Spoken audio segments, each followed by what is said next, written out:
Hello students, welcome to my channel Study with Sangeeta Yadav. Today we will learn about class 8 science chapter number 1 crop production and management. So let's start the video. आपने previous video में खरीफ crops and rabi crops के बारे में पढ़ा था, जिसमें आपने क्या पढ़ा था? खरीफ क्रॉप्स कब होती है? रेनी सीजन्स में होती है. कब होती है? जून टू सितंबर होती है. एंड ये यहाँ पे इसके एग्जांपल्स हैं. रबी क्रॉप्स आपने पढ़ा था कब होती है? विंटर सीजन्स में होती है. विंटर सीजन में होती है एंड ये इसके एग्जाम्पल है, जिसका टाइम पीरियड है अक्टूबर टू मार्च. सो अब हम नेक्स्ट टॉपिक पढ़ते हैं, basic practices of crop production. मतलब क्रॉप प्रोडक्शन में या क्रॉप को उगाने में, उनको लास्ट तक जो क्रॉप तैयार होती है उसमें हमें क्या क्या प्रैक्टिसेस की ज़रूरत होती है, मीन्स क्या क्या करना पड़ता है. So here cultivation of crops involves several activities undertaken by farmer over a period of time. जो कल्टीवेशन ऑफ क्रॉप होता है उसमें क्या है, बहुत सारी एक्टिविटीज़ होती हैं जो फार्मर्स करते हैं. ऐसे नहीं होता कि एक बार क्रॉप को उगाया और लास्ट में आपने उसमें से जो भी अनाज की है या जिससे भी रिलेटेड है वो आपने ऑब्टेन कर लिया. You may find that these activities are similar to those carried out by a gardener or even by you when you grow ornamental plants in your house. तो आपने देखा होगा ये सारी एक्टिविटीज़ आप भी जब अपने घर में कोई प्लांट ग्रो करते हो तब करते हो, और जो एक गार्डनर होता है वो भी अपने गार्डन में ये सारी चीज़ें करता है. लाइक गार्डन में पानी डालना, उनमें खुदाई करना, फर्टिलाइज़र वगैरह यूज़ करना, वो सारी क्या है, इन्हीं एक्टिविटीज़ के अंडर आती हैं. These activities और task are referred to as agriculture practices. और जो भी एक्टिविटीज़ आप करते हैं अपने प्लांट को अच्छे से ग्रो करने के लिए, उन्हीं को एग्रीकल्चर प्रैक्टिसेस कहते हैं. These activities are listed below. और ये एक्टिविटीज़ कौन कौन सी है देख लेते हैं. फर्स्ट है preparation of soil. First activity है प्रिपरेशन ऑफ सॉइल. सेकेंड है sowing. Third adding manure and fertiliser. Fourth irrigation. Fifth protecting from weeds. 6 harvesting and 7 storage. तो ये सारी एक्टिविटीज़ मिलके आपको क्या मिलती है, क्रॉप मिलती है. तो यहाँ पे क्या है, first activity preparation of soil. It means आपको सॉइल को प्रिपेयर करना है कि आप उसमें क्रॉप को ग्रो कर सको. सोइंग, सोइंग मीन्स कि आपको क्या करना है, उसमें बीज डालने हैं. सो नेक्स्ट स्टेप है एडिंग मैन्यूर एंड फर्टिलाइज़र. इसमें आपको क्या करना है, जो सोइल है उसमें मैन्यूर और फर्टिलाइज़र को ऐड करना है. मीन्स जो काऊ डंग का जो खाद होता है और जो मैन मेड फर्टिलाइज़र्स होते हैं लाइक यूरिया वगैरह, वो आपको इसमें ऐड करने हैं. Then irrigation. इरीगेशन मीन्स उसको वाटर देना है. Fifth protecting from weeds. और उसमें क्या है, वीड से उसको प्रोटेक्ट करना. मतलब जो अनवांटेड प्लांट्स होते हैं जो हमें नहीं चाहिए होते हैं, वो प्लांट भी क्या होते हैं, क्रॉप के साथ ग्रो हो जाते हैं, हमें वो नहीं चाहिए होते तो उनको हटाना होता है. हार्वेस्टिंग, फिर उनकी कटिंग करनी होती है. 7 स्टोरेज, फिर उनको स्टोर करना होता है. सो नेक्स्ट टॉपिक है प्रिपरेशन ऑफ सॉइल. तो अब हम प्रिपरेशन ऑफ सॉइल को डिटेल में पढ़ेंगे. The preparation of soil is the first step before growing a crop. जो प्रिपरेशन ऑफ सॉइल है वो फर्स्ट स्टेप है किसी भी क्रॉप को ग्रो करने से पहले. One of the most important task in agriculture is to turn the soil and loosen it. तो जो मोस्ट इम्पॉर्टेंट टास्क है एग्रीकल्चर में वो क्या है, सबसे पहले आपको सॉइल को टर्न करना है और उसको लूजन करना है. मतलब उसको अच्छे से लूज़ कर देना है, उसको टर्न कर देना है. मतलब जो अपर सरफेस है उसको नीचे की तरफ जाना है और जो नीचे वाला सरफेस है उसको ऊपर की तरफ आना है. तो ये किससे होता है, प्लगिंग से भी होता है. और अब मॉडर्न एरा में ट्रैक्टर वगैरह से होता है काम. तो जो भी मशीनें वगैरह आ गई है उनसे, जैसे लाइक कल्टीवेटर, उनसे क्या होता है, उस सॉइल को लूज़ किया जा सकता है. This allows the roots to penetrate deep into the soil. और इसकी वजह से क्या होता है, जब सॉइल लूज़ होती है तो जो भी क्रॉप होती है उसकी रूट्स जो होती है वो सॉइल में अच्छे से पेनिट्रेट कर सकती है, मतलब उसमें अच्छे से अंदर तक जा सकती है. The loose soil allows the root to breathe easily even when they go deep into the soil. और जो लूज सॉइल होती है वो क्या करती है, प्लांट की या फिर जो भी क्रॉप हमने उगाई है उसकी रूट को ब्रीथ करने में हेल्प करती है. मीन्स वो उससे अच्छे से उसमें रह सकती है. Why does the loosening of soil allow the root to breathe easily. तो जो हमारे पास एक क्वेश्चन अराइज होता है कि जो लूजनिंग ऑफ सॉइल है, मतलब सॉइल को लूज करना रूट्स को ब्रीथ करने के लिए क्यों अलाउ करता है. So the लूजन soil helps in the growth of earthworms and microbes present in the soil. तो जो लूजन सॉइल होती है वो हमारी किस में हेल्प करती है, growth of earthworms and microbes, इनकी ग्रोथ में हेल्प करती है जो कि सॉइल में प्रेजेंट होते हैं। These organisms are friend of farmer, और ये ऑर्गेनिजम्स क्या होते हैं, फार्मर के फ्रेंड होते हैं। अगर आपसे पूछा जाए कि फार्मर फ्रेंड कौन होता है तो उसमें क्या आता है, अर्थवॉर्म्स एंड माइक्रोब्स। तो अर्थवॉर्म क्या है, एक फार्मर फ्रेंड है। Since they further turn and loosen the soil and add humus to it, but why does the soil need to be turned and loosened? तो ये ऑर्गेनिजम्स क्या करते हैं, जो सोइल है उसमें ह्यूमस को ऐड कर देते हैं, मतलब उसमें थोड़ी सी नमी आ जाती है। सो नेक्स्ट क्वेश्चन है, but why does the soil need to be turn and loosen? तो सोइल को हमें टर्न करने की और उसको लूज करने की ज़रूरत क्यों होती है? You have learned in the previous classes that soil contain minerals, water, air and some living organisms. तो आपको पता है कि सोइल में क्या होता है, वाटर होते हैं, मिनरल्स होते हैं और कुछ लिविंग ऑर्गेनिजम्स होते हैं। In addition dead plants and animal get decompose by soil organism. So जो डेड प्लांट और डेड एनिमल्स होते हैं वो किसकी वजह से डिकम्पोज हो जाते हैं, सोइल में जो ऑर्गेनिजम्स होते हैं वो उनको डिकम्पोज कर देते हैं, मीन्स उनको एक तरह से डिस्ट्रॉय कर देते हैं, और फिर उसमें जो एसेंशियल न्यूट्रिशन होते हैं वो सोइल में आ जाते हैं। In this way various nutrients held in the dead organisms are release back into the soil.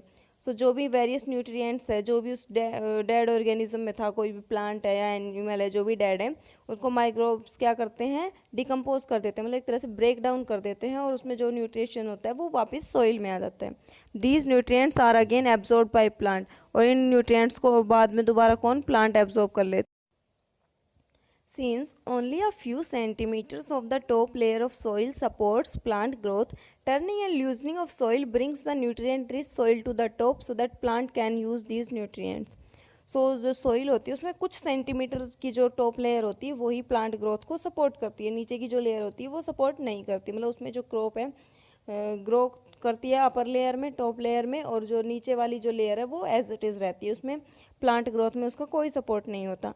तो जब हम टर्निंग और लूजनिंग करते हैं सोइल की, मतलब जो उसको टर्न करते हैं with the help of cultivator, तो उसमें क्या होता है, जो नीचे वाली लेयर होती है वो अपर सरफेस पे आ जाती है और अपर वाली नीचे चली जाती है, क्योंकि अपर वाले के जो न्यूट्रिएंट्स है वो फिनिश हो चुके होते हैं, क्रॉप ने उनको एब्जॉर्ब कर लिया होता है, और जो नीचे वाली न्यूट्रिएंट रिच सोइल है वो क्या करती है, टॉप पे आ जाती है। This turning and loosening of soil is very important for cultivation of crop, और ये क्या है, टर्निंग एंड लूजनिंग जो है सोइल का वो मोस्ट इंपॉर्टेंट स्टेप है। The process of loosening and turning of soil is called tilling और प्लगिंग। जो प्रोसेस होता है जिसमें सॉइल को लूज किया जाता है और टर्न किया जाता है उसको क्या कहते हैं, टीलिंग या प्लगिंग कहते हैं, मीन्स हलना या जुताई करना। This is done by using a प्ला। प्लाज are made of wood or iron. जो प्ला होते हैं उनके हेल्प से करते हैं इनको, मतलब हल की हेल्प से करते हैं, और हल किसके बने होते हैं, वुड और आयरन के बने होते हैं। If the soil is very dry it may need watering before plugging. अगर सॉइल बहुत ज़्यादा ड्राई है तो उसको वाटर की ज़रूरत होती है प्लगिंग से पहले। द प्लग फील्ड में have big pieces of soil called crumbs. It is necessary to break these crumbs with a plank. तो इसमें क्या है, जब सॉइल को हम प्लगिंग करते हैं तो उसमें क्या हो जाते हैं, बड़े बड़े क्रम्स हो जाते हैं और उनको भी स्मॉल पार्ट्स में डिवाइड करना नेसेसरी है। The field is levelled for sowing as well as for irrigation purpose.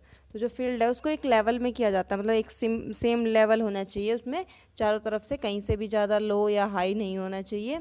Level करने से क्या फ़ायदा होगा कि जो आप बीज डालेंगे वो भी इक्वल डेप्थ में जाएंगे, और जो वाटर इरिगेशन वाला जो प्रोसेस है, मतलब जो उसमें वाटर डालोगे तो वाटर एक जगह इकट्ठा नहीं होगा, सब तरफ इक्वल जाएगा। Sometime manure is added to soil before tilling. और बहुत बार क्या हो जाता है, मैन्यूर को ऐड किया जाता है सोइल में before tilling. This helps in proper mixing of manure with soil. The soil is watered before sowing. तो इसमें क्या है कि पहले आप क्या करते हो, मैन्यूर डाल देते हो, मतलब जो प्लांट डेड प्लांट का जो मटेरियल है या काऊ डंग जो एनिमल डंग का मटेरियल है उसको मैन्यूर बोलते हैं। अगर हम उसको पहले डाल देते हैं, फिर उसके बाद उसको टीलिंग करते हैं, मीन्स उसमें हल लगाते हैं, तो क्या होता है कि जो मैन्यूर होता है वो सोइल में अच्छे से मिक्स हो जाते हैं, और फिर सोइल को हम क्या कर देते हैं, वाटर डाल देते हैं और बाद में उसमें बीज डालते हैं। सो नेक्स्ट है प्ला। तो अब हम प्ला के बारे में पढ़ लेते हैं कि प्ला क्या क्या है और इनको कैसे यूज़ किया जाता है। तो यहाँ पे देखिए आपको एक प्ला की इमेज दिख रही है। तो यहाँ पे प्लाव में क्या है, देखिए ये जो यहाँ पे एक पेयर है एनिमल का, यहाँ पे बैल है, बैल के यहाँ पे नेक पे क्या रखा हुआ है, एक बीम को रखा हुआ है, उस बीम से अटैच किया हुआ है प्लो को। यहाँ पे ये जो पाइप आपको दिखाई दे रही है इसको बोलते हैं प्लो शाफ्ट। जो ये पाइप आपको दिखाई दे रही है इसको बोलते हैं प्लो शाफ्ट। इस वाली पाइप को प्लो शाफ्ट बोलते हैं। और जो ये वाला पार्ट है जिसमें ये आयरन वाला जो पार्ट है ये सॉइल के अंदर रहता है उसको बोलते हैं प्लॉस एयर। और ये क्या है, यहाँ पे बीम हो जाएगी। थोड़ा पढ़ लेते हैं इसके बारे में। This is being used since ancient time for tilling the soil, adding fertilizer to crop, removing the weeds, scraping of soil, etc. तो जो प्लो है उसको क्या है, एंशियंट टाइम से मतलब बहुत पहले से यूज़ किया जा रहा है टीलिंग ऑफ सॉइल के लिए। इसी की हेल्प से हम फर्टिलाइज़र को ऐड करते हैं, वीड्स को रिमूव करते हैं। मीन्स क्या करते हैं, जो अनवांटेड प्लांट्स होते हैं उनको रिमूव करते हैं। This implement is made of would and is drawn by a pair of bulls और अदर एनिमल। और इसको किससे बनाया जाता है, वुड से बनाया जाता है। और उसको डिफरेंट एनिमल मतलब कोई भी हो सकता है, वैसे मोस्टली जो होता है इसको बैल की हेल्प से करते थे पहले, लेकिन अदर एनिमल जो भी हो सकता है लाइक हॉर्स, कैमल, उनकी हेल्प से भी उसको कर सकते हैं। It contains a strong triangular iron strip called ploughshare. इसमें क्या है, ट्रायंगुलर शेप में आयरन स्ट्रिप होती है जिसको बोलते हैं ploughshare. The main part of the plough is a long log of wood which is called a plough shaft. और आपने अभी पढ़ा है प्लो शाफ्ट कौन सा है, वो क्या है, इसका मेन पार्ट है। There is a handle at one end of the shaft, the other hand is attached to a beam which is placed on the bull's neck. One pair of bulls and man can easily operate the plough. तो इसमें क्या है, यहाँ पे देखिए एक pair bull का हो गया, एक मैन हो गया, ये तीनों मिलके क्या करते हैं, इसको यूज करते हैं। सो नेक्स्ट है hoe. It is a simple tool which is use to removing weeds and for loosening the soil. तो हो क्या होता है, एक तरह से एक फावड़ा या जो खुदाल होती है वो उसको हो बोलते हैं। It is simply tool which is use for removing weeds and for loosening the soil. तो इसकी हेल्प से हम क्या करते हैं, अनवांटेड प्लांट्स को रिमूव करते हैं और सोइल को लूज भी करते हैं। It has a long rod of wood or iron, a strong broad bent plate of iron is fix to one of its end. तो इसमें क्या होता है कि आपके पास एक लॉन्ग रोड होती है, या तो वुड की होगी या वो आयरन की होगी, और उसमें आगे एक बैंड प्लेट होगी। अभी इसकी इमेज देख लेते हैं हम। जैसे ये रही, यहाँ पे क्या है, ये आपको दिखाई दे रहा है, ये क्या हो गई, यहाँ पे इसकी पूरी एक तरह से बीम हो गई। यहाँ पे ये क्या हो गई, इसकी बैंड प्लेट हो गई। ये यहाँ पे इसकी ग्रिप हो गई और यहाँ पे हैंडल है। तो इनकी हेल्प से आप क्या कर सकते हो, जो ये वाला जो पार्ट है इसको क्या करोगे, आप सोइल में डिग करोगे, तो इससे क्या होगा, जो अनवांटेड प्लांट है वो निकल जाएंगे और सोइल भी लूज हो जाएगी। नेक्स्ट है cultivator. Nowadays, plugging is done by tractor driven cultivator. The use of cultivator saves labor and time. और आजकल क्या करते हैं, ना तो प्ला का यूज़ होता है, तो हम प्ला की जगह किसको यूज़ करते हैं, कल्टीवेटर्स को। और जो किसकी हेल्प से चलता है, ट्रैक्टर की हेल्प से चलता है, जिससे क्या होता है, लेबर और टाइम दोनों की बचत होती है, दोनों हमारे पास बच जाते हैं। सो नेक्स्ट टॉपिक है सोइंग। सोइंग मीन्स बीज डालना। खेत में आपने सॉइल की प्रिपरेशन कर ली, कैसे की, प्लगिंग करके की, उसमें वाटरिंग कर ली, थोड़ा बहुत मैन्यूर वगैरह पहले भी डाल देते हैं कहीं पे, तो आपने एक तरह से समझ लो कि सॉइल को लूज़ किया है प्रिपरेशन करके। तो नेक्स्ट है सोइंग। तो अब आप क्या करोगे, बीज डालोगे। तो इसमें क्या है कि sowing is the most important part of the crop production. Sowing क्या है, मोस्ट इंपॉर्टेंट पार्ट है क्रॉप प्रोडक्शन का। Before sowing good quality seeds are selected. और सोइंग करने से पहले सबसे पहले हम क्या करेंगे, गुड क्वालिटी के सीड्स सिलेक्ट करेंगे, क्योंकि जो बेस्ट क्वालिटी होगी वही हमें क्या होगी, गुड यील्ड देगी, मतलब जो हमें बाद में फसल चाहिए वो ज़्यादा अमाउंट में होगी। Good quality seeds are clean and healthy seeds of a good variety. Farmer prefer to use seeds which give a high yield. तो फार्मर कौन से जो सीड्स होते हैं उनको यूज़ करते हैं जो हाई यील्ड देते हैं, मतलब जो ज़्यादा फसल देते हैं हमें। Selection of seed. तो यहाँ पे देखिए कि आपको सीड का सिलेक्शन कैसे करना है, कि जो सीड है वो अच्छा है या कैसा है। तो यहाँ पे लिखा हुआ है, one day I saw my mother put some gram seeds in a vessel and pour some water on them. After a few minutes, some seeds started to float on top. I wonder why some seeds float on water. तो यहाँ पे जो पहेली है उसने एक question किया है कि उसने कुछ देखा कि उसकी मम्मा ने क्या किया है, एक वेसल में कुछ ग्राम सीड्स मतलब जो चने के बीज है वो डाल दिए हैं, फिर उसमें पानी डाल दिया, लेकिन कुछ टाइम के बाद क्या हुआ, कुछ जो ग्राम सीड्स थे वो कहाँ गए, जो वाटर के ऊपर जो सरफेस है उस पर फ्लोट करने लगे, मीन्स तैरने लगे। तो उसको आश्चर्य हुआ, उसको वंडर हुआ कि ऐसा क्यों होता है, कुछ जो सीड्स होते हैं वो ऊपर क्यों आ रहे हैं। तो are there seeds which float on water, would those the lighter or heavier than those which sink. तो अब आपको ये देखना है कि जो ऊपर सरफेस पर जो सीड्स है वो फ्लोट कर रहे हैं वो लाइटर है या हैवियर है। Why would they be lighter, अगर वो लाइटर है तो वो क्यों है। Damage seeds become hollow and are thus lighter before therefore they float on water. तो आपको पता है जो लाइटर, कोई भी लाइटर सीड हो या लाइटर कोई भी मटेरियल होता है वो हैवियर मटेरियल के ऊपर फ्लोट करता है। तो जो डैमेज सीड होते हैं, जो ख़राब सीड्स होते हैं, वो क्या होता है अंदर से खाली होते हैं, इसलिए वो हल्के हो जाते हैं और जो वाटर सरफेस है उसके ऊपर वो फ्लोट करते हैं। This is the good method for separating good healthy seeds from the damage one.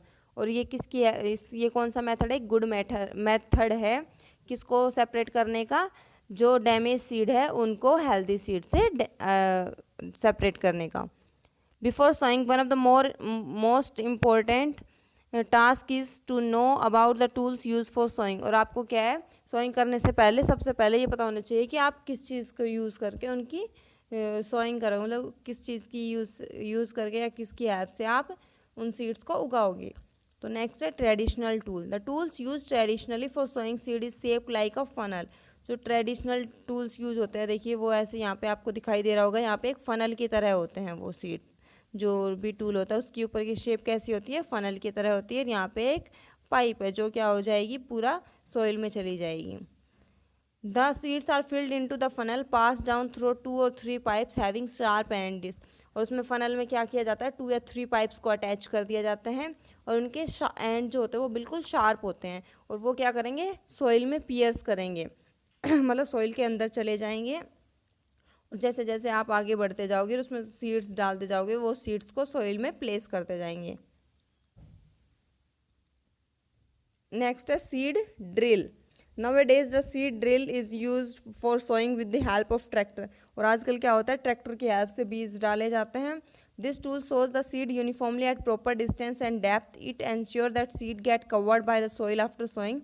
This prevents damage caused by bird sowing by using a seed drill, save the time and labor। तो यहाँ पे देखिए एक machine दिखाई हुई है, ये कैसी मशीन है, सीड ड्रिल मशीन है।